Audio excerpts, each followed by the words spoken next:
ఇదేంది గిరీష్ ఇయ్యాలా గిది పెట్టినవనంటే లేడు. ఇప్పుడు ఆయన ఎంత సౌమ్యంగానో ఇట్లా నిలబడి బంగాళదుంపల్ని ఉల్లిగడ్డల్ని బంగాళదుంపల్ని ఇట్లా ఇట్లా ఇట్లా ఊపినంత మాత్రాన సౌమ్యం రాదు. అందుకే నేను ఆడ ఏం రాసినానంటే వాట్ వెంట్ రాంగ్ చంద్రబాబు నాయుడుకు వాట్ వెంట్ రైట్. మేము మార్కెటింగ్లో ఇదే అంటాం.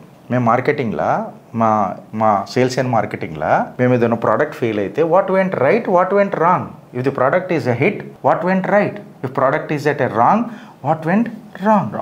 బట్ ఈ what went right and what went రాంగ్లా నా ఫస్ట్ క్వశ్చన్ ఏంటంటే what is our learning to the BJP.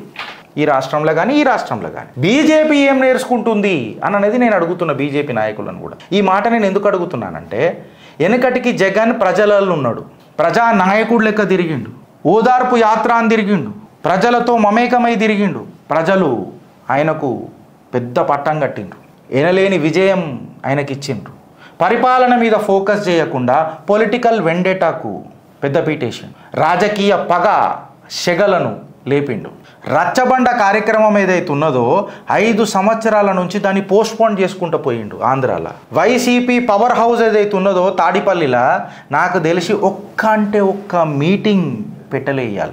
150 సీట్లు గెలిచిన మన జగన్మాయ 150 సీట్లు గెలిచిన జగన్మాయ ఇవాళ కేవలం 11 సీట్లకు పరిమితం అయిపోయిండు అని అంటే అది ఒకటేనా? ఇప్పుడు ప్రజానాయకులను కూడా ప్రజలకి అంటే ప్రజలకి సత్సంబంధాలు ఉంటాయి. డైరెక్ట్ ఓటర్లని ఈయన మలుపుకున్నట్టు చేసిండు. అంటే ఆ ప్రజానాయకులు ఇప్పుడు మీరు పైసలు వంచుడు ప్రజలు ప్రయోజకులు అయిపోయారు అని చెప్పుడు. అది కేసీఆర్ కూడా గదే చేసిండు. ప్రజలలో లేడు.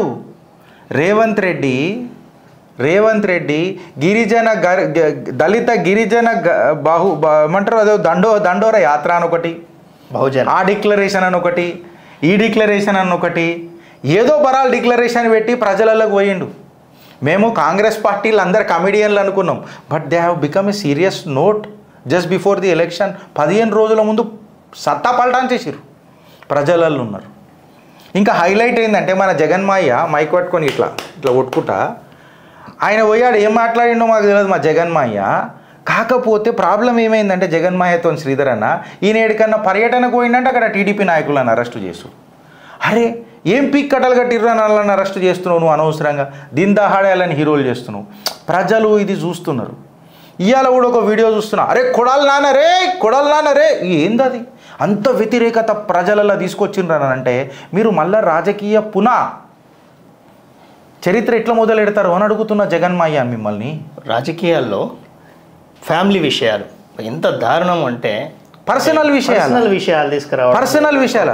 ఒక కొడుకు ముంగట తల్లిని అవమానించు ఆ కొడుకును. నేను ఇప్పటికీ తెలుగు రాష్ట్ర ఎస్పెషల్లీ ఆంధ్ర రాష్ట్ర ప్రజలకు నేను మీకు సజెషన్ ఇస్తున్న ఫ్రెండ్స్, మీ అసెంబ్లీలో ఎప్పుడైతే సమస్యల పైన డిస్కషన్ అవుతుందో ఆంధ్ర చైతన్యం అవుతుంది. పర్సనల్గా వాడు అట్లా తిరిగిండు, డైమండ్ రాని ఇది చేసింది, గిట్ల అయింది, గీ కథలైనాయి, ఈ పర్సనల్ అటాక్స్ బంద్ చేసి ప్రజా సమస్యల మీద మాట్లాడిన నాడే అసలైన సిసలైన తెలుగు జాతి మనది, నిండుగా వెలుగు జాతి మనది అన్న నా పాటకు ఇప్పుడు అందులో తెలంగాణ మాదైపోయింది, ఇది సర్కారు మీద అయిపోయింది, రాయలసీమ మీద అయిపోయింది. కామెంట్ రూపంలో పెట్టమని చెప్పాలా. నేను అందుకే అంటున్నా అన్నీ కలిసిన తెలుగు నాడు మనదే రా అని చెప్పి మీరు పాడతారు. లేకపోతే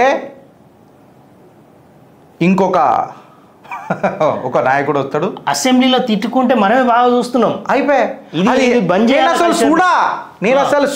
అదే అంటున్నా, నేను అసలు చూడా ఇన్ని కోట్లు ఖర్చు పెట్టి ఇంత సంపద అంటే అంత ఖర్చు పెట్టి మనం ఎంటర్టైన్మెంట్ చూడడానికి అసెంబ్లీలో ప్రజలే అడగాల, నాయకులకు కింద కామెంట్లు పెట్టాలా.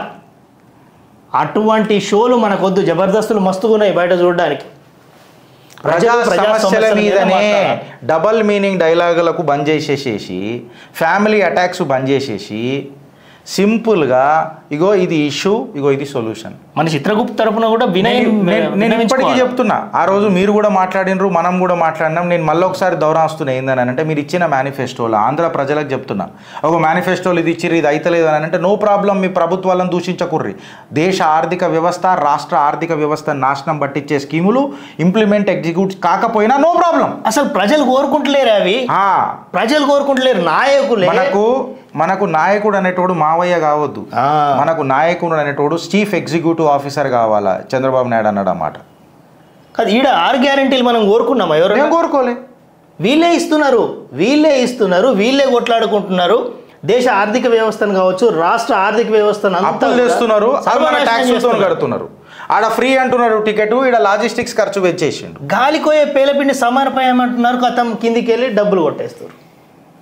ఇది ఎంత ప్రజలు అడగట్లేదు, కానీ ప్రజలు చైతన్యం కావాలి. ఇలా మేనిఫెస్టోలు ఎట్లున్నాయి చెప్పాలన్నా, శ్రీధర్ అన్న భాషలో చెప్పాలంటే, సూరజ్ హువా మద్దం చాంద్ జల్నే లగా అని అన్నట్టున్నది.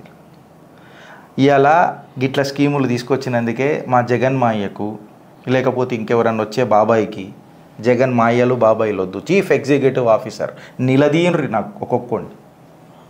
ఈసారి మీ హక్కుల కోసం కొట్లాడురు అని చెప్తున్నా, నిలదీసి మాట్లాడరు. లేకపోతే ఇదే మళ్ళా పార్టీలకు ఇవాళ 11 సీట్లు వచ్చినాయి జగన్కి, నాకు తెలిసి వేరే పార్టీలకు ఒక సీటు కూడా రాదు. మళ్ళా ఆంధ్ర ప్రజలంతా విసిగించున్నారు. మేనిఫెస్టో ఇంప్లిమెంట్ కాకపోతే నో ప్రాబ్లం, మీకు ఆంధ్ర రాష్ట్ర ప్రయోజనాలకు ఉపయోగపడే అభివృద్ధి కార్యక్రమాలకు శ్రీకారం చుడితే జై అని చెప్పి కొట్టుండ్రు, జై అని కొట్టుర్రి, నో ప్రాబ్లం. సమ్ టైమ్స్ మన ఇల్లు మనం చక్కగా చేసుకునేటప్పుడు మన సంసారం మన 4 గోడల మధ్యలోనే మాట్లాడుకోవాలి. బయటికి రచ్చ చేసి అవసరం లేదు. మేనిఫెస్టో ఇంప్లిమెంట్ చేస్తలేదు, ఒక జగన్ గిట్లా చేసిండు, జగన్ గట్లా చేసిండు, ప్రజలను కుసోబెట్టి సోమరపోతులను చేసుడు ఇష్టం ఉండదు. 2000 లోపల అసెంబ్లీ ఎంత బాగుంటుండే, ఎంత చర్చనీయాంశాలు అండ్ ఒక భాషకి ఏది మాట్లాడాలి ఏది మాట్లాడకూడదు అనేది కొన్ని ఉంటుండే. కొన్ని ఎవరైనా మాట్లాడితే అంటే మాట్లాడకూడని మాట్లాడితే రికార్డులకి వెళ్ళి తీసేస్తుండే. ఇప్పుడు అట్లా కాదు. అరే ఏది సాక్షాత్తు క్యాంప్ ఆఫీస్లో కూర్చొని కాళ్ళు ఇప్పుకుంటా చెంచా పెట్టి గీక్తే షటాక్ కండలేని చింతమడకల పుట్టిన చంద్రశేఖరుడే బీప్ మంత్రి అంటాడు. ఈ ఏమన్నా నాకు రాక కాదు, నేను జబర్దస్త్ మాట్లాడితే చెప్పినా కదా, నేను ఇక రీసెర్చ్ చేసి తిడతా. ఇది మారాలా మళ్ళీ? ఈడ మొదలెట్టిగాడ డైమండ్ రాణిలు ఏంది కథలని. సో ఆంధ్ర రాష్ట్ర ప్రజలకు కూడా ఇది అందరికీ, తెలుగు రాష్ట్ర ఇవాళ ప్రజలతో లేకపోతే ఆనాడు చంద్రబాబు నాయుడుకు కూడా ఒక అనుభవం చూపించారు ఆంధ్ర రాష్ట్ర ప్రజలు. ఇప్పుడు ఆ తప్పు చంద్రబాబు నాయుడు చేయకుండా ప్రతి కార్యకర్త గుండెను తాకి, ప్రతి ఇంటిని తాకి, ప్రతి పౌరుడి సమస్యలు తెలుసుకొని ముంగటికి పోయి, మోరోవర్ ఆంధ్ర రాష్ట్ర ప్రయోజనాలు ఇంపార్టెంటు అని చెప్పి ఒక కూటమి తీసుకొచ్చిన పవన్ కళ్యాణ్కి మళ్ళొక్కసారి అభినందనలు తెలియజేస్తూ, ఈ రాజకీయాలల్లో మీది కీలక పాత్ర ఉంటుంది పవన్ కళ్యాణ్ గారు. ఇప్పటిదాకా చేసిన ఘట్టం వేరే, ఇప్పుడు మీరు చేయబోయే తపస్సు వేరే. వరం ఆ పరమేశ్వరుడు ఇస్తాడు. బీజేపీ కనువిప్పు ఏంటి? నేను లాస్ట్కి వస్తున్నా. నాకు ఇప్పుడు ఏందని అంటే శ్రీధర్ అన్న, పరమేశ్వరుడు తపస్సు చేస్తే కటాక్షం ఇస్తాడు, బట్ ఆ వరాన్ని సద్వినియోగం చేసుకునుడే మానవ లక్ష్యం. ఇవాళ పరమేశ్వరుడి ఆ పార్వతీ వల్లభుడి కటాక్షం పవన్ కళ్యాణ్ భాయ్ మీ దగ్గరకు వచ్చింది. సో ఈ వరాన్ని ప్రజలకు ఒక వరం లెక్క మారుస్తే మీరు ఆంధ్ర రాజకీయాలనే కాదు దేశ రాజకీయాలలో కూడా నిలబడతారు. ఈ మాట అనగానే నువ్వు మళ్ళీ ఓటేస్తావు, ఓటయ్యా అన్నవా? నేను ఓటయ్యరా భయ్ పవన్ కళ్యాణ్కి, నేను ఓటేసే దగ్గరనే వేస్తా. అర్థమైందా మీకు? నేను ఓటేసే దగ్గరనే వేస్తా, భారతీయ జనతా పార్టీకే వేస్తా. ఒక కులేయాం చెప్తున్నాను. మేము ఆ ఛానల్ ఈ ఛానల్ లెక్క లేము. ఇప్పుడు భారతీయ జనతా పార్టీ తెలుసుకోవాల్సింది ఏందనంటే, ప్రజలలో ఎట్లుండాలా, ప్రజల సమస్యలు ఇష్యూలను ఎట్లా తీసుకోవాలా, గాయ గత్తర ఉరలకుండా సమస్యల పైన సమన్వయం పాటించి స్ట్రేట్ ఫార్వర్డ్ క్వశ్చన్స్ ఎట్లా వేయాలి, ప్రజల పట్ల నిలబడి 6 గ్యారెంటీలు ఏమైనాయి అనేదానికంటే ఈ 6 గ్యారెంటీల వల్ల ప్రజలకు ఎంత నష్టం జరుగుతుంది, రాష్ట్ర ఆర్థిక వ్యవస్థకు ఎంత నష్టం జరుగుతుంది, యువకులకు ఎంత నష్టం జరుగుతుంది అనేది సాక్ష్యాలతో నిరూపించడం స్టార్ట్ చేయాలి. జైల్లో పెట్టుడు మన పని కాదు. జైల్లో పెట్టినోడికి తర్వాత బెయిల్ కూడా దొరుకుతుంది. ఈ జైలు బెయిలు బంద్ చేసి అవినీతి పరుల బద్దాలు భాషంగా చేయాలి. బయటికి వస్తే ఆయన మన కంటి సూపుతో చెప్పాలి, అరే నువ్వు అవినీతి పరుడు రా అని, అరే నువ్వు నా రాష్ట్రానికి అన్యాయం చేసినవు రా అని. ఆ కత్తుల కట్టెలతో కాదురా నాయన, కంటి సూపుతో అంటాడు కదా, ఆ చర్యలు దిగాల. మేకప్ రాజకీయాల కంటే ఈ ఈ నాయకులతోని మనము బ్రేకప్ చేసుకున్నాడు బెటర్ అని అంట. ప్రశ్నించడం మొదలెట్టాలి. ప్రశ్నించే గొంతులు కావుడు ఇంపార్టెంట్ కాదు, ప్రశ్నించే గొంతువై ఆ ప్రశ్నలకు సమాధానం చెప్పుడు కూడా రావాలి. మేము మూసీ బ్యూటిఫికేషన్ ఆపు, డ్రైనేజ్ సిస్టమ్ చేయని, స్పాంజ్ సిటీస్ అని చెప్పి సొల్యూషన్ ఇచ్చినాం. అటవీ శాఖలో ఇక్కడ మాట్లాడినప్పుడు ఇదే చిత్రగుప్త ఛానల్లో జియో ఫెన్సింగ్, జియో ట్యాగింగ్ దగ్గర ఎక్విప్మెంట్ ఉంటే ఎందుకు చేయలేని అన్నాం.